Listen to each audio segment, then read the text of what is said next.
We found the biggest hit for Samantha Fox. Naughty Girls Need Love Too. Do you know this? Yeah.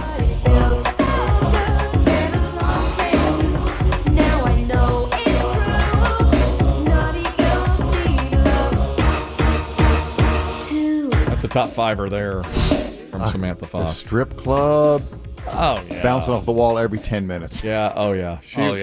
She was the bangers, they say. Sure. We didn't have the word back then. The answer was she was a former topless model and quite a successful one as well. Later, came out as a lesbian and is now dating her manager. Yeah, her first manager was her father, who Samantha Fox claimed to beat her. They had a falling out in 1991. Her career went underground for about 6 years. Then, believe the early 2000s, Samantha Fox announced that she and her then manager were lovers. But sadly, that woman passed.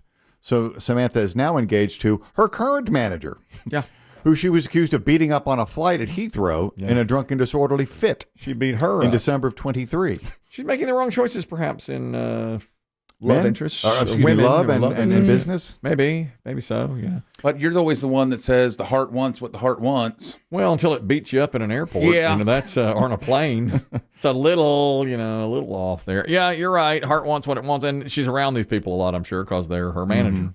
You mentioned Michael Jordan and Barkley in the previous segment. I saw this the other day on maybe Twitter. Have you heard the story about Michael and Jamal Crawford, their bet? No.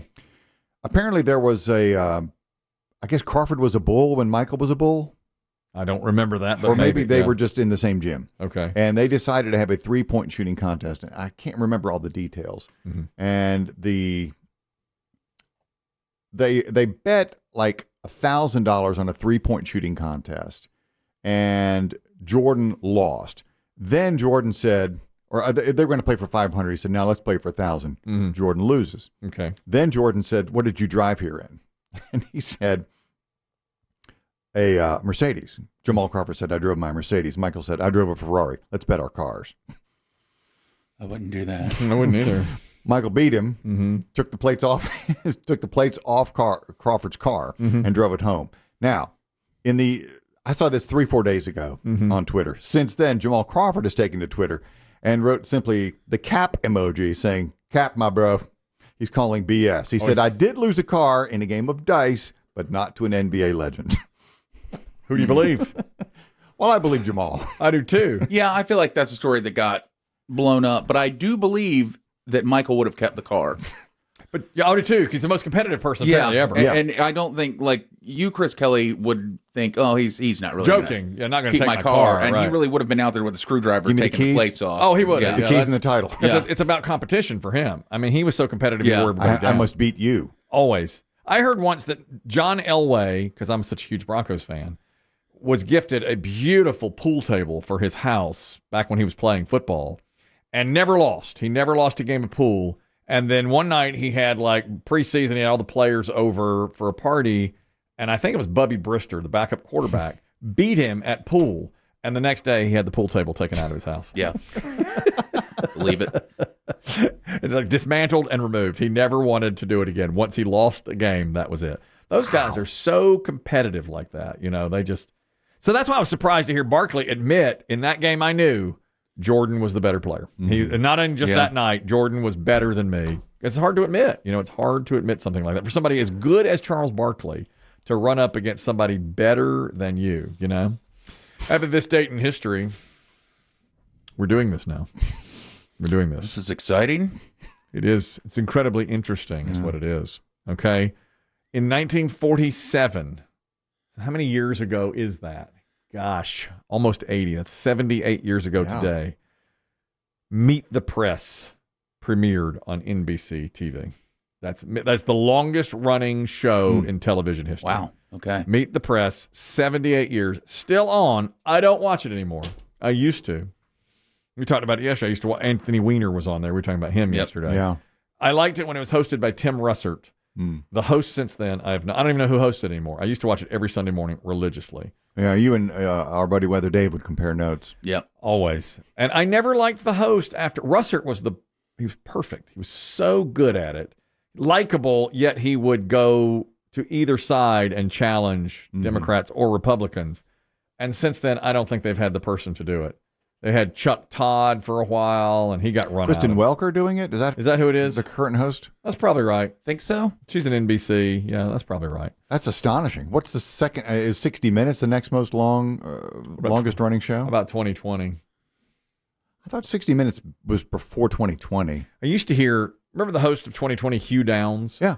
At one point, this is back when I was in like high school, the trivia question was who has spent the most hours on television? And it was Hugh Downs. I thought Johnny Carson, but it was Hugh Downs at that time. Now, since then, I wonder if anybody's passed him. Who's on TV like all the time? Steve Harvey. Yep. It's Steve Harvey. All the time. Well, and now, like, I will watch these guys in the afternoon, like Colin Cowherd. He's on 3 hours a day. They have those shows on 3 hours a day. So you could catch who has spent the most hours on television all time. Dan Rather? I mean, he's still doing shows. He's still doing music interview shows. Yeah. On TV or just on? On TV, on Axios or whatever it is. Access TV. That's it. Yeah. Now they're good interviews. Oh, I like him. He just turned 94. 90-something? 94 for Dan Rather. Still doing it. Still getting it. And I like those shows. Still getting it at 94. Still getting it. Oh, yeah. 94. He doesn't stop. That should be the name of the show. He doesn't stop.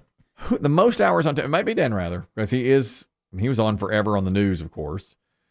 But these guys who host, he was in Vietnam. I mean, he's been on TV since the 1960s, I believe. Barbara Walters, she was on forever. True. And on The View, and on.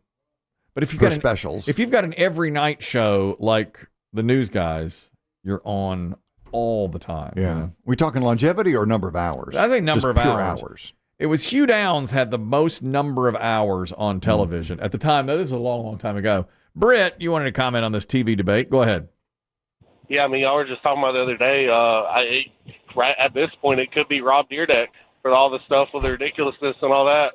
You know what? That's a great point. Yeah. That Kelly show does not know who he is or what the show is. I don't know who that is. You just reported it got canceled after, 46 seasons. Yeah. But he was on, there were times when MTV ran his show essentially 24 hours a day. Yeah, they would have a ridiculousness weekend. Mm-hmm. Yeah, I mean, he might be the man who's been on TV the most. What's Certainly the name? MTV, I would think. Ridiculousness.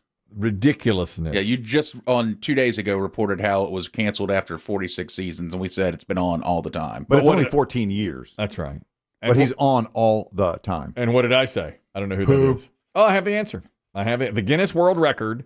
16 most hours on television. 16,746 hours on TV. His career was 52 years. Will we know the name? Absolutely. He's deceased, but he still holds the record for most hours on television. And it makes perfect.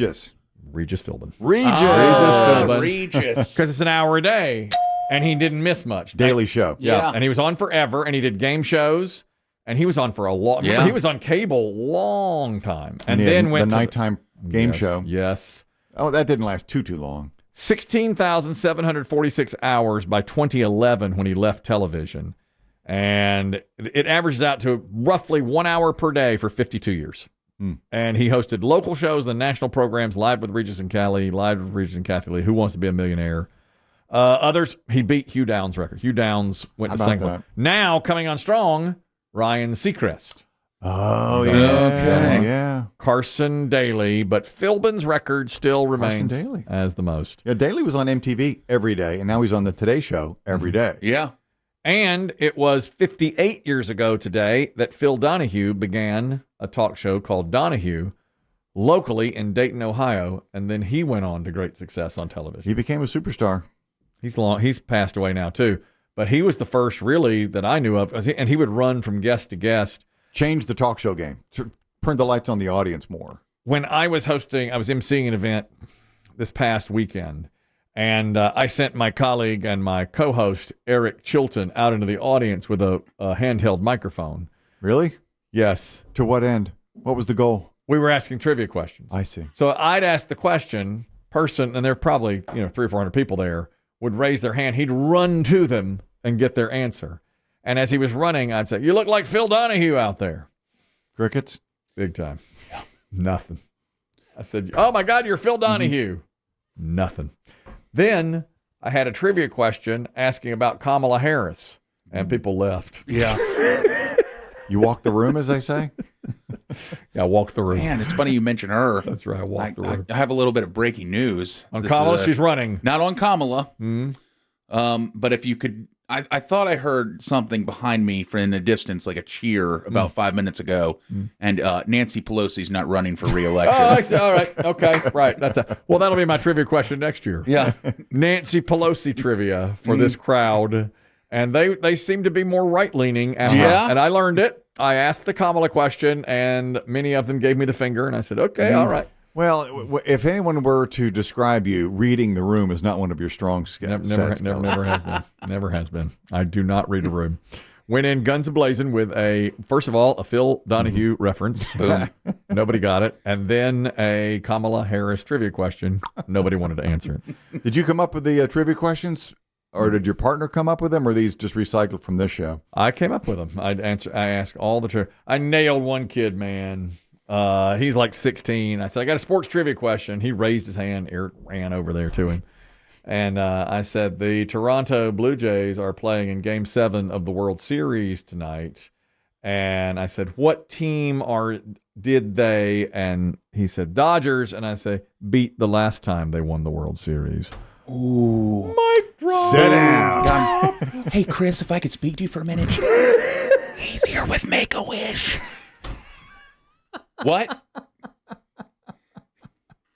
Yeah. So I don't know if you want to apologize publicly. His wish was Disney World. We couldn't afford it, so he's here watching you two old has-beens. He's actually... So maybe, I don't know if you want to sign something for him. And boom! Sit down, loser. Let the old man finish the question. Take that. 6'7". Hey, Chris. While you're out there, Donahue, pants him. Chris, if I could speak to you backstage for just a second. He's the guest of honor. What? Man, I owned him. Yeah. I owned him out there. Like, oh yeah. no. He'll never get this one. Dodgers. Don't waste my time, I told him.